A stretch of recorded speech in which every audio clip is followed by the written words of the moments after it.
Welcome to the Alien Scientist channel. I've always had a keen interest in science all my life. My favorite science of all is the study of matter and energy, a science called physics. The movement of all objects follows simple mathematical rules according to physics. Anytime something moves, it does so based on the laws of physics. When you move your fingers to type or move a mouse, you are flexing different muscles which pull on your bones, causing them to move.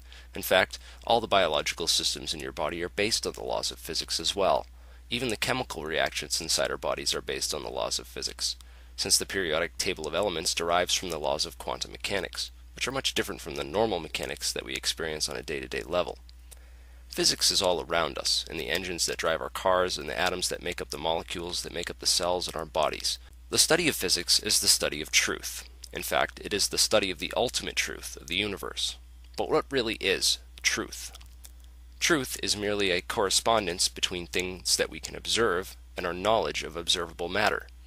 The universe itself is the ultimate truth. It is here, therefore it is. But our understanding of that universe is much different from the universe itself. In fact, the laws of physics, just like any law you can possibly name or even think of, were created by humans, written down and set in place by humans, not by any god or the universe itself, but by mortal, fallible humans. Most people judge something as being true or not based on things they already know. This correspondence from observable things to knowledge, and our knowledge to how we observe things, is called accord. What is true is what accords.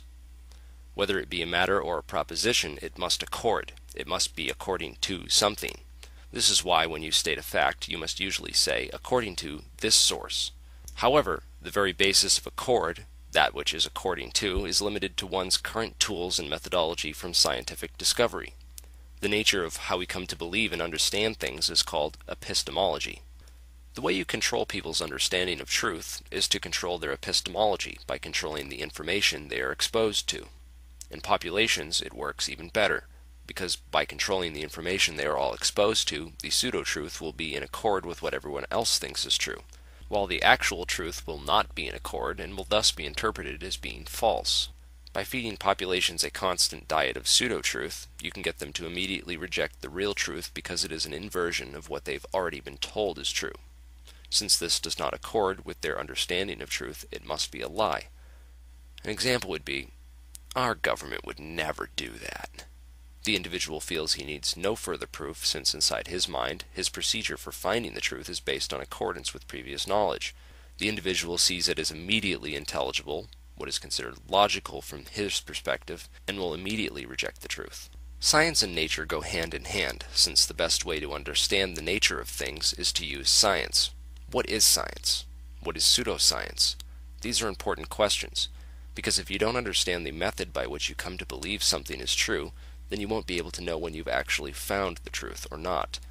Science is based on the scientific method, which is a method of constantly testing the limits of your understanding with experiments and fact-checking. Being scientific means being skeptical. Question everything, including what you already believe. After careful scrutiny, whatever theory you can't knock down is most likely to be the truth. Don't be quick to reject a theory that does not immediately accord to prior knowledge without testing the limits of the understandings you are basing your rejection upon. If you don't do this, you could be overlooking the truth, or a major scientific discovery. This is my introduction to the Alien Scientist channel. I made this channel in search of the truth and to share my theories about science and how it applies to nature, humanity, and futuristic technologies.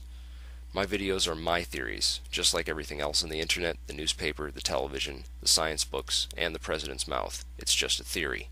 It may be true, and it may not be true. When was the last time you heard a politician say, "Don't take my word for it, go and do your own research"? I look forward to the day that changes, but for now we live in a much different world. A world in which we must question everything around us, including that which appears true. My videos are not the ultimate truth, they are theories. My goal is not to make you believe anything, but to make you question what you believe. The reason I share my theories and my research is because I think it might be important. You may or may not agree, or you may think that some ideas are important and others aren't. But whether you decide it is completely wrong and ignore it, or whether you take it and expand on it more than I could ever dream, my goal is to make you think. Because personally, I like thinking, and I want to share that experience. If you really want the truth, I mean really, really want the truth, the most important thing I can tell you is summed up in four simple words. Do your own research. The truth is whatever you believe, and if you don't question the way in which you believe things, how do you ever know that you've really found the truth? Do your own research. A lie has speed, but the truth has endurance. Do your own research.